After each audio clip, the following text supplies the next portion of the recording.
نحمدہ و نصلی علی رسول الکریم اما بعد اعوذ باللہ من الشیطان الرجیم بسم اللہ الرحمن الرحیم ومثل الذین ينفقون اموالهم ابتغاء مرضات اللہ وتثبیتا من انفسهم کمثل جنت بربوۃ اصابها وبل فآتت اکلها ضعفین فإن لم يصبها وبل فطل واللہ بما تعملون بصیر أَيُوَدُّ أَحَدُكُمْ أَن تَكُونَ لَهُ جَنَّةٌ مِّن نَخِيلٍ وَأَعْنَابٍ تَجْرِي مِن تَحْتِهَا الْأَنْهَارُ لَهُ فِيهَا مِن كُلِّ الثَّمَرَاتِ وَأَصَابَهُ الْكِبَرُ وَلَهُ ذُرِّيَّةٌ ضُعْفَاءُ فَأَصَابَهَا إِعْصَارٌ فِيهِ نَارٌ فَأَحْتَرَقَتْ كَذَلِكَ يُبَيِّنُ اللَّهُ لَكُمُ الْآيَاتِ لَعَلَّكُمْ تَتَفَكَّرُونَ۔ ابھی آپ نے سورہ بقرہ کی آیت 265 اور 266 کی تلاوت سماعت فرمائی۔ ان آیتوں کا ترجمہ اور تفسیر اس طرح ہے: وَمَثَلُ الَّذِينَ يُنْفِقُونَ أَمْوَالَهُمُ ابْتِغَاءَ مَرْضَاتِ اللَّهِ وَتَثْبِيتًا مِّنْ أَنفُسِهِمْ كَمَثَلِ جَنَّةٍ بِرَبْوَةٍ أَصَابَهَا وَبِلٌ فَآتَتْ أُكُلَهَا ضِعْفَيْنِ فَإِن لَّمْ يُصِبْهَا وَبِلٌ فَطَلٌّ وَاللَّهُ بِمَا تَعْمَلُونَ بَصِيرٌ۔ آیت 265۔ ترجمہ: اور ان کی مثال جو اپنے مال اللہ کی رضا کے لیے اور ان کے ثواب کا دلوں میں یقین لا کر خرچ کرتے ہیں اس باغ کی سی ہے جو بلندی پر ہو، اور اگر اس پر بارش ہو گئی تو دگنا پھلا پھولا، اور اگر بارش نہیں ہوئی تو اوس ہی سہی، اور اللہ تمہارے عمل خوب دیکھ رہا ہے۔ یہ ترجمہ تھا آیت 265 کا۔ اس آیت کی تفسیر: اللہ کی رضا کی نیت سے صدقہ پروان چڑھتا ہے۔ یہ ان مومنوں کی مثال ہے جو اللہ کی رضا کی نیت سے مال خرچ کرتے ہیں اور اس کے اجر جزیل پر انہیں پکا یقین ہوتا ہے کہ انہیں اللہ کے ہاں اس کا عنقریب جلیل الشان اجر ملنے والا ہے۔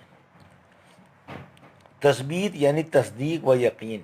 اس کے معنوی نظیر اللہ کے رسول کی یہ حدیث ہے: من صام رمضان ایمانا واحتسابا، یعنی جس نے اس بات پر ایمان لا کر کہ یہ اللہ کا حکم ہے، ثواب کی نیت سے ثواب پر یقین کر کے روزے رکھے، اس کے تمام اگلے گناہ معاف ہو جائیں گے۔ وابل یعنی موسلادھار بارش، عقل یعنی پھل، دگنا پھل یعنی اس پر دوسرے باغوں کی بنسبت دگنے پھل آئے۔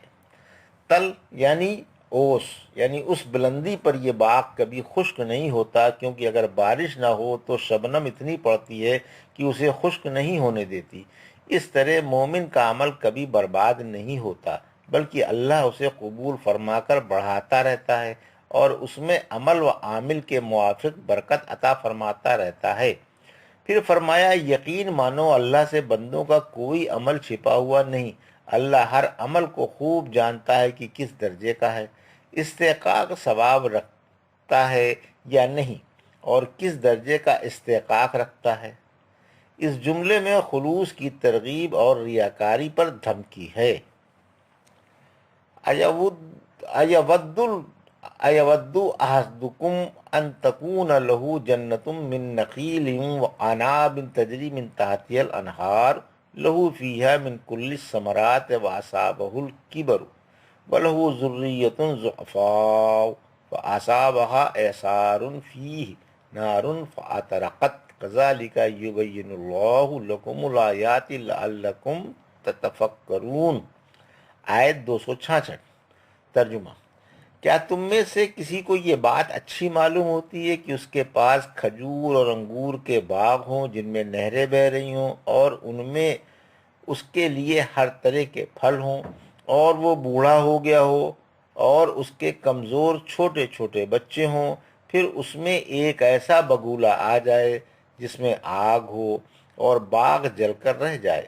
اللہ تمہارے لیے اسی طرح کی آیتیں بیان کرتا ہے تاکہ تم غور کرو۔ یہ ترجمہ تھا آیت 266 کا۔ اس آیت کی تفسیر۔ نیک عمل کی بربادی کی مثال۔ ایک روز عمر رضی اللہ تعالیٰ نے صحابہ سے پوچھا کہ یہ آیت کس کے بارے میں اتری؟ بولے اللہ خوب جانتا ہے۔ آپ نے ناراض ہو کر فرمایا معلوم ہو تو جواب دو، ورنہ صاف کہہ دو کہ ہم نہیں جانتے۔ ابن عباس رضی اللہ عنہ بولے اس سلسلے میں میرے دل میں کچھ ہے۔ فرمایا بتاؤ اور اپنے آپ کو حقیر نہ سمجھو۔ بولے اس آیت میں ایک عمل کی مثال بیان کی گئی ہے۔ پوچھا کون سا عمل؟ بولے ایک امیر آدمی نیک عمل کرتا ہے، پھر اللہ اس کے پاس شیطان بھیج دیتا ہے اور وہ نافرمانیوں پر اتر آتا ہے حتیٰ کہ اپنے تمام نیک عمل غارت کر دیتا ہے۔ اس آیت کی اتنی ہی تفسیر کافی ہے، یعنی انسان ابتدا میں نیک ہوتا ہے لیکن بعد میں اچھا خاصا شیطان بن کر گناہوں پر پل پڑتا ہے اور اپنے سابق کے تمام نیک عمل برے عملوں سے تبدیل کر بیٹھتا ہے۔ اللہم انی اعوذ بک من الخور بعد القور، اور موجودہ عملوں سے پہلے عمل برباد کر دیتا ہے۔ پھر جب آڑے اور نازک دور سے گزرتا ہے تو سابق اعمال ڈھونڈتا ہے، لیکن افسوس اب وہ کہاں، تیر کمان سے نکل چکا اور عین ضرورت کے وقت خالی ہاتھ رہ گیا۔ اسی وجہ سے اللہ نے فرمایا کہ خود تو بوڑھا ہو گیا اور چھوٹے چھوٹے بچے ہیں۔ بدقسمتی سے باغ میں ایک بگولا آیا جس میں آگ تھی اور اس نے باغ کو جلا کر راکھ کر دیا، نہ پھل باقی رہے اور نہ درخت۔ جلا ہوا باغ دیکھ کر اس کا کیا حال ہوگا، اس کے دلوں پر کیسے کیسے سانپ لوٹتے ہوں گے اور وہ کیا کچھ حسرت و افسوس نہ کرتا ہوگا۔ ابن عباس رضی اللہ عنہ فرماتے ہیں یہ اللہ نے ایک خوبصورت اور بہترین مثال بیان فرمائی، اس کی ہر مثال ہی پیاری ہے۔ فرمایا جس طرح ایک شخص نے باغ لگایا اور اس کی بہاروں سے فائدہ اٹھاتا رہا، پھر جب وہ بوڑھا ہو گیا، چھوٹے چھوٹے بچے بھی ہیں، زندگی کے آخری ایام ہیں اور خود کسی کام کے قابل نہیں رہا، تو اچانک اس باغ میں ایک آگ والا بگولا آیا جس سے تمام باغ جل کر راکھ ہو گیا۔ اب اسے نہ تو اتنی طاقت ہے کہ دوسرا باغ لگا لے، نہ اولاد کے پاس کچھ سرمایہ ہے کہ اس پر گزارا کر لیں۔ ایسے شخص کی حسرت کا کیا ٹھکانہ۔ اسی طرح قیامت کے دن کافر و بے ایمان خالی ہاتھ رہ جائیں گے۔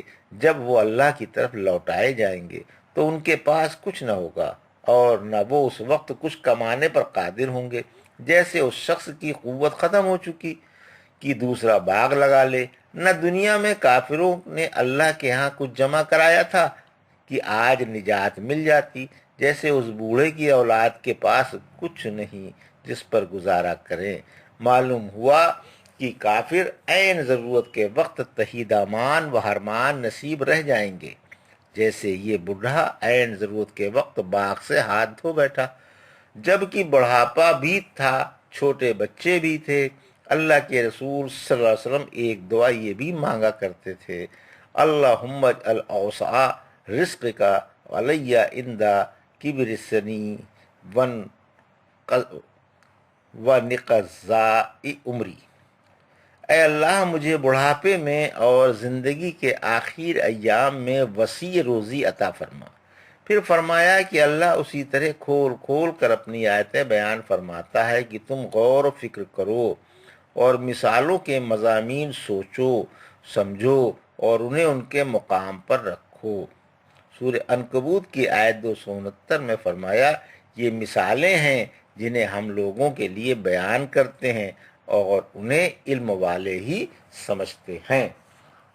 یہ تھا سورہ بقرہ کی آیت 265 اور 266 کا ترجمہ اور تفسیر جو ابھی آپ نے سماعت فرمائی۔ بارک اللہ لی ولکم فی القرآن الحکیم ونفعنا ایاکم بآیات الذکر الحکیم۔